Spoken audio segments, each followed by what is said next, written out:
जय हिंद दोस्तों, उम्मीद है कि आप सभी लोग अच्छे होंगे। इस चैनल पे आप सभी लोगों का हार्दिक स्वागत है, अभिनंदन है। दोस्तों, आज की इस वीडियो में हम लोग बात करेंगे इंडियन आर्मी के द्वारा हवलदार और नायब सूबेदार के पद पर निकाली गई भर्ती के संबंध में भारतीय सेना ने इन दोनों पदों पर भर्ती करने के लिए आधिकारिक रूप से नोटिफिकेशन जारी किया है और साथ ही इच्छुक उम्मीदवारों से आवेदन पत्र भरने के लिए भी आमंत्रित किया है। अगर आप भी उन उम्मीदवारों में से एक हैं जो सरकारी नौकरी की तलाश कर रहे हैं तथा आपका सपना भारतीय सेना में नौकरी प्राप्त करते हुए देश की सेवा करना, तो यह भर्ती आप सभी लोगों के लिए एक सुनहरा मौका है। दोस्तों, इस वीडियो में हम लोग जानेंगे कि इंडियन आर्मी में हवलदार और नायब सूबेदार इन दोनों में से किसी भी एक पद पर भर्ती होने के लिए आपके पास कौन सी शैक्षिक योग्यता होनी चाहिए और कब से आवेदन पत्र भरे जाएंगे और आपका जो सिलेक्शन है वो किस आधार पर होगा, इन सबको हम लोग एक एक करके देखेंगे। दोस्तों, मैं पहले क्लियर करना चाहता हूँ कि जो आपकी भारतीय सेना के द्वारा इन दोनों पदों पर भर्ती करने के लिए जो आपका नोटिफिकेशन निकाला गया है, इसमें मुख्यतः आपको जो वैकेंसी है स्पोर्ट कोटा की आपकी वैकेंसी है,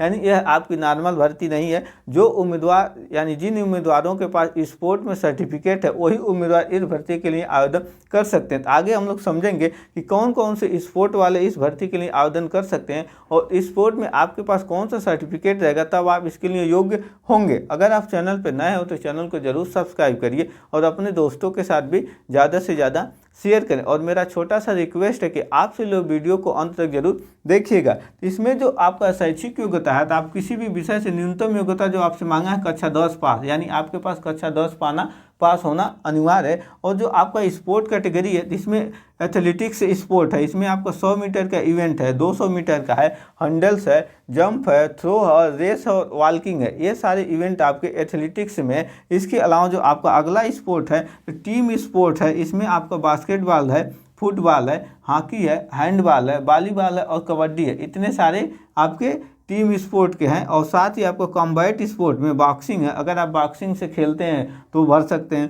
फेंसिंग है, जूडो है, कराटे है, ताइक्वांडो है, रेसलिंग है और वुशु है।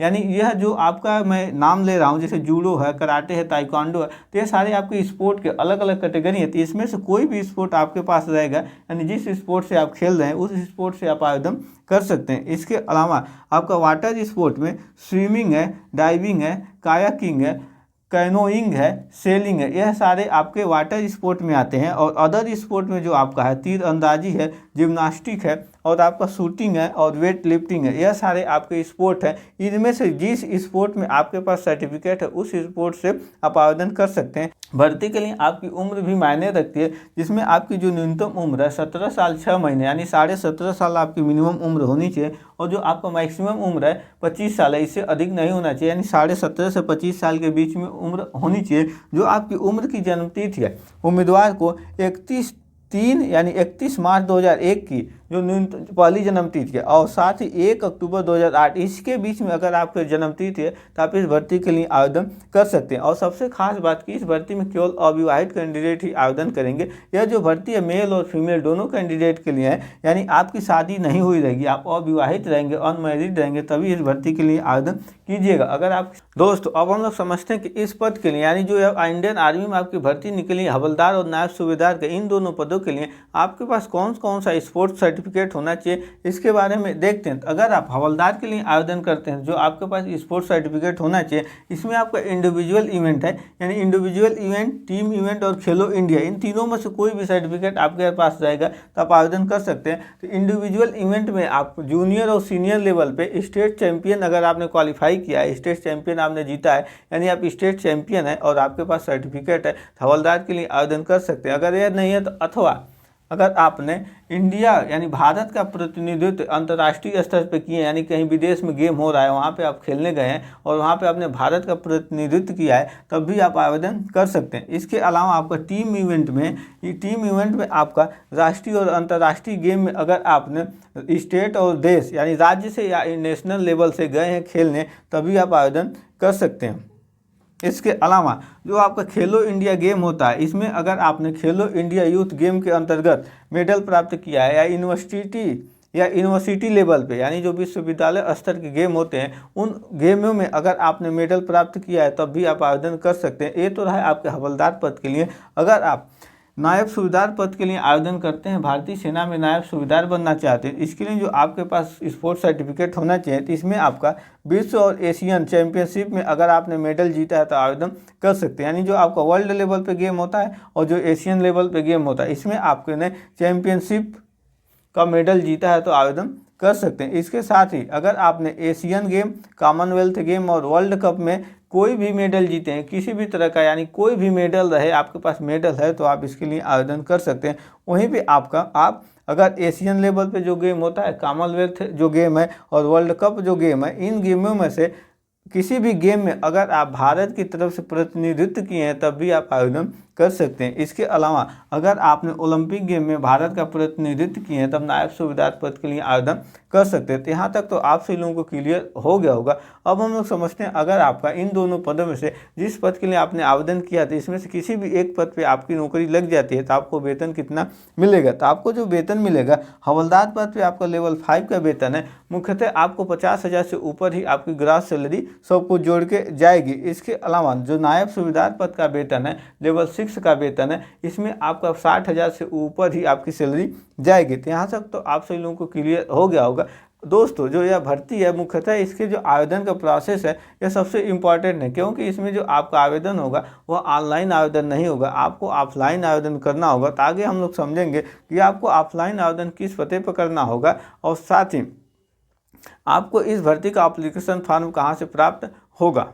दोस्तों, इस भर्ती के लिए जो आपका सिलेक्शन प्रोसेस है उसमें मुख्यतः आपके कई स्टेप, यानी आपको कई चरण से होकर गुजरना होगा और सभी चरण में आपको क्वालिफाई करना है, तभी जाकर आपको भारतीय सेना के अंतर्गत हवलदार या नायब सूबेदार के पद पर नौकरी मिलेगी। तो इसमें जो आपका पहला सिलेक्शन प्रोसेस है, सबसे पहले आप जो आवेदन पत्र सबमिट किए हैं उस आवेदन पत्र के आधार पर शॉर्ट लिस्ट किया जाएगा, यानी सभी कैंडिडेट के आवेदन पत्रों को शॉर्ट लिस्ट तैयार किया जाएगा और उसी शॉर्ट लिस्ट के आधार पर, शॉर्ट लिस्ट का मतलब बहुत सारे ऐसे उम्मीदवार हैं जिन्होंने के पास डॉक्यूमेंट नहीं है तब भी आवेदन पत्र सबमिट कर दिए हैं और वहां पे आपका एप्लीकेशन पहुंच गया है और उसमें आपके दस्तावेज नहीं है तो आपके उस आवेदन पत्र को रिजेक्ट कर दिया जाता है। तो इसी में आपका यही शॉर्ट लिस्टेड होगा और जब शॉर्ट लिस्ट हो जाएगा तो आपको कॉल लेटर के माध्यम से बुलाया जाएगा। तो इसमें जो आपका दूसरा इवेंट होगा स्किल टेस्ट या स्पोर्ट ट्रायल होगा। स्किल टेस्ट का मतलब आप जिस स्पोर्ट से आप आवेदन किए हैं, जैसे मान लीजिए आप जूडो से या कराटे से या वुशु से या तैराकी से स्पोर्ट में मेडल जीते हैं, ये वही सर्टिफिकेट है और उसी से आपने आवेदन किया है तो आपको उसी का ट्रायल होगा,